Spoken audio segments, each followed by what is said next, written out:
Oh yeah, it's 1,000 degrees.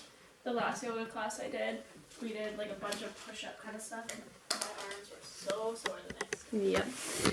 Alright guys, we're getting ready to go to the gym. Heather and I are going to do back workout today. We're going to obviously film the full thing. And then I actually am taking my mom to the gym, so I think I'm going to try and sneak the camera in there depending on how the staff reacts to filming.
Alright guys, we just got back from the gym.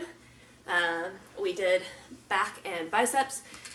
And it was a long and drawn out process. Yeah. So if you guys remember, we've moved and we are now at a new gym. I'm not going to name it, I guess, because they probably wouldn't like that. But Yeah. when you see the footage, you'll It's in know. Ottawa. That's why I'm here. Yeah, and so basically they had an incident this morning where some buddy decided to go in and try and film other people, I guess, for the purposes of making fun of them, which is awful. So they were kind of cracking down the rest of the day on people filming and taking photos, so we had to be pretty sneaky and break some rules, but I think we got all our footage. So hopefully that will work out when I go to edit it all. Yeah. How'd you feel after the back workout?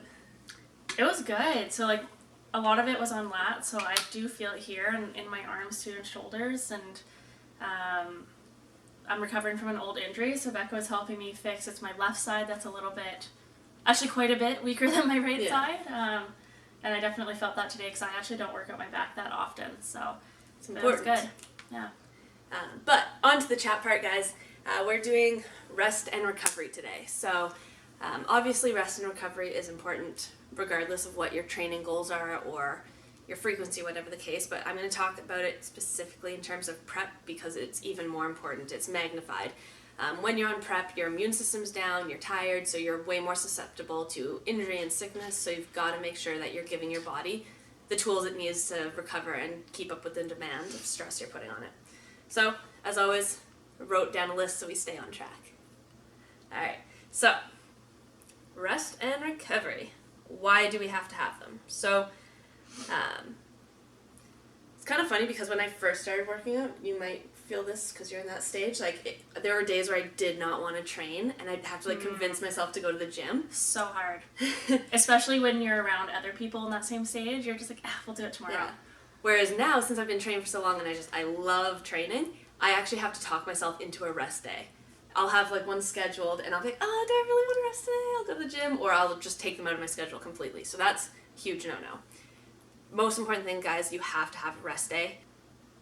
And the reason being, like, when you're resting, you're actually letting your muscles, your ligaments, like all your connective tissue, your bones, your joints, you're letting all of those things heal. Because when you're working out, technically what you're doing is causing micro tears in those structures, putting extra stress on those structures. So when you step back and recover, you come back stronger to the gym.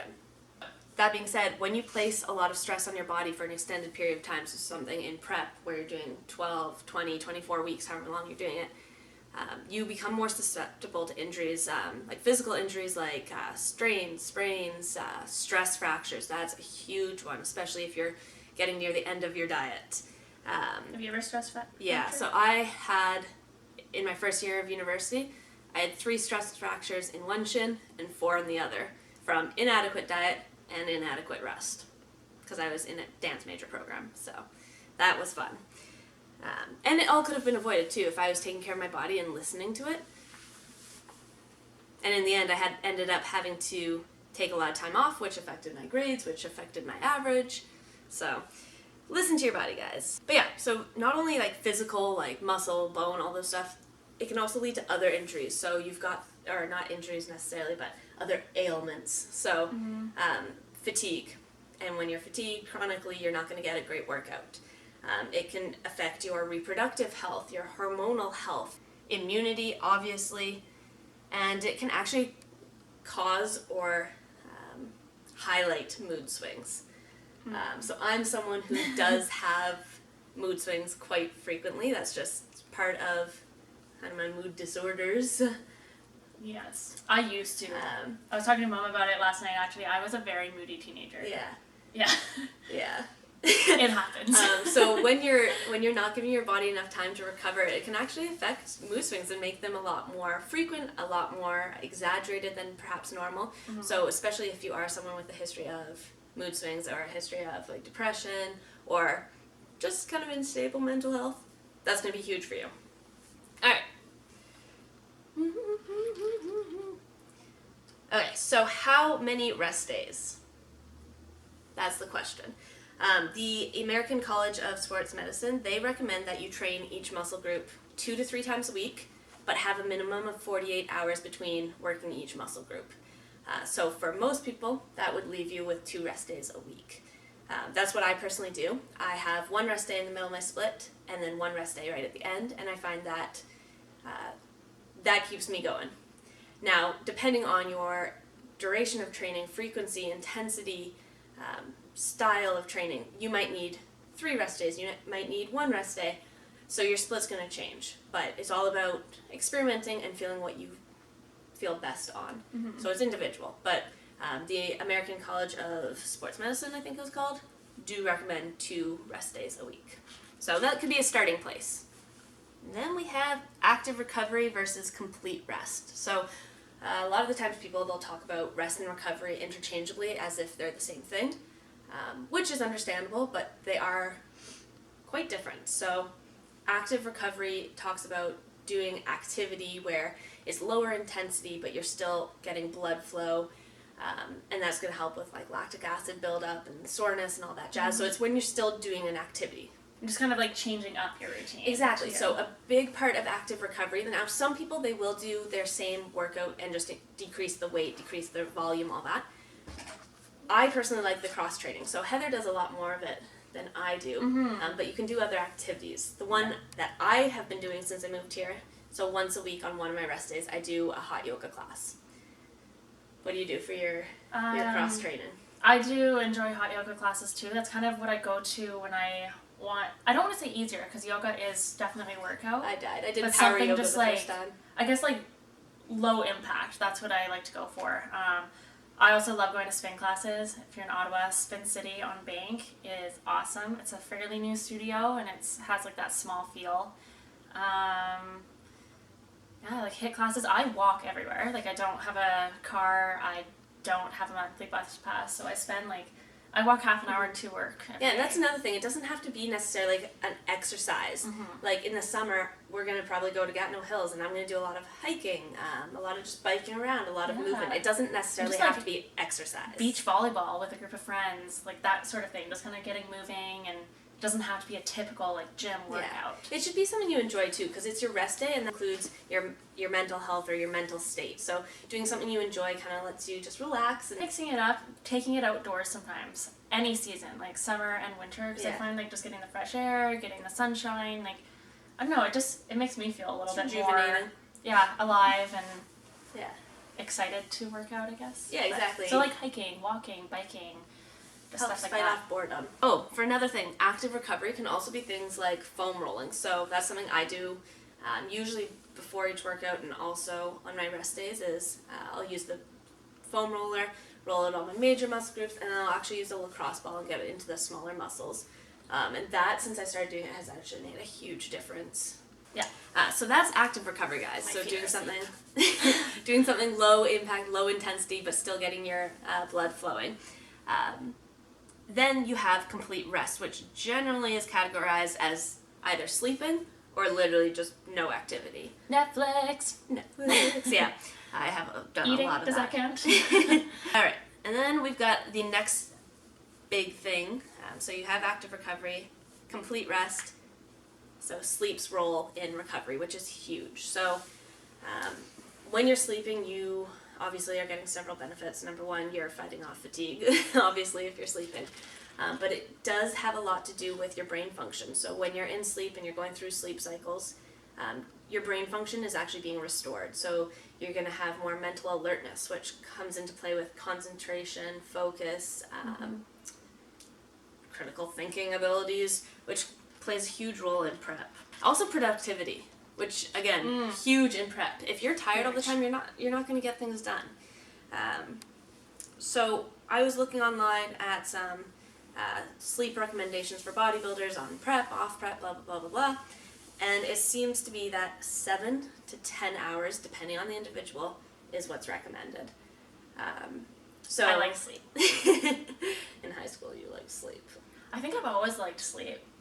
It's never changed. Like, I can get up if I have to. Like, I work early. But she'll sleep till 1 if she can. I'm trying to change that. Yeah? I'm trying to make a rule. It'll be easier when it's warmer, but I want to get up by like 8:30. And first thing I do is just get dressed and go for a walk around the neighborhood or by the canal, and then come home, make breakfast, and carry on with my day. But it's hard when it's like minus 20 out. Canada. Yeah, so sleep is huge, huge, huge, and that's something I've been really working on because that's an area that I'm not so good in. Like nutrition, training, I feel like I'm pretty on point with, but sleep, on average, I usually get like 5 to 6 hours max. Yeah.